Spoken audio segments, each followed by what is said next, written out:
ಆಜಿ ಮಸಾಲ. ಎಂತ ಅಡಿಗೆಯ ರುಚಿಯಾಗೋ ರಹಸ್ಯವು 20 ರೂಪಾಯಿ. ಸಕ್ರಿಯ ರಾಜಕೀಯಕ್ಕೆ ಕಾಲಿಡುತ್ತಾ ಕಾಕ್ರೋಚ್ ಜನತಾ ಪಾರ್ಟಿ ಅಂತ ಎಲ್ಲಾ ಆಯ್ಕೆಗಳಿಗೂ ಕೂಡ ನಾವು ಮುಕ್ತವಾಗಿದ್ದೇವೆ ಅಂತ ಕಾಕ್ರೋಚ್ ಜನತಾ ಪಾರ್ಟಿಯ ಸಿಜೆಪಿ ವಕ್ತಾರ ಹೇಳಿರುವಂತದ್ದು.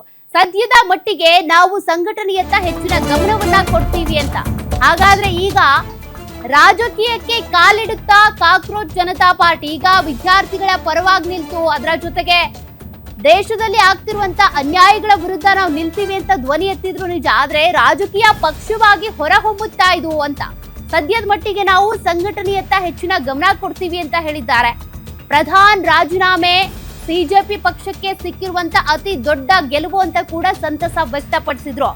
ಸಿಜೆಪಿ ವಕ್ತಾರರಾದ ಅಶುತೋಷ್ ರಂಖಾ ಮತ್ತು ಸೌರವ್ ದಾಸ್ ಹೇಳಿಕೆ ಕೊಟ್ಟಿರೋದು. ಭಾರತದಲ್ಲಿ ಈಗಾಗಲೇ 750ರಿಂದ 800 ರಾಜಕೀಯ ಪಕ್ಷಗಳಿವೆ. ಆದ್ರೆ ಯಾವ ಪಕ್ಷವು ಯುವಕರ ಆಶೋತ್ತರಗಳಿಗೆ ಸ್ಪಂದಿಸಿಲ್ಲ. ನಾವು ಬೇರು ಮಟ್ಟದಲ್ಲಿ ಪಕ್ಷ ಸಂಘಟನೆಗೆ ಮೊದಲು ಆದ್ಯತೆ ಕೊಡ್ತೀವಿ. ಯುವಕರ ಬೇಡಿಕೆಗಳಿಗೆ ಸ್ಪಂದಿಸುವುದು ನಮ್ಮ ಮೊದಲ ಆದ್ಯತೆ. ಹಲವು ತಿಂಗಳಿಂದ ಬಿಡುವಿಲ್ಲದೆ ದುಡಿದಿದ್ದೇವೆ. ನಮಗೆ ಸದ್ಯಕ್ಕೆ ವಿಶ್ರಾಂತಿ ಬೇಕು. ಖಾಸಗಿ ಸುದ್ದಿ ವಾಹಿನಿಗೆ ನೀಡಿದ ಸಂದರ್ಶನದಲ್ಲಿ ಸದ್ಯ ಸೌರವ್ ದಾಸ್ ಕೊಟ್ಟಿರುವಂತ ಹೇಳಿಕೆ ಇದು. ದೇಶ ವಿರೋಧಿ ಶಕ್ತಿಗಳು ನಮ್ಮ ಹೋರಾಟದ ಲಾಭ ಪಡಿಬಾರದು ಅಂತ ಕೂಡ ಎಚ್ಚರಿಸಿದ್ದಾರೆ. ದೇಶದ ಏಕತೆ ಮತ್ತು ಸಮಗ್ರತೆಗಾಗಿ ನಾವು ಸದಾ ಬದ್ಧರಾಗಿರ್ತೀವಿ ಅಂತ ಸಿಜೆಪಿ ವಕ್ತಾರರು ಮಾತನಾಡಿರೋದು.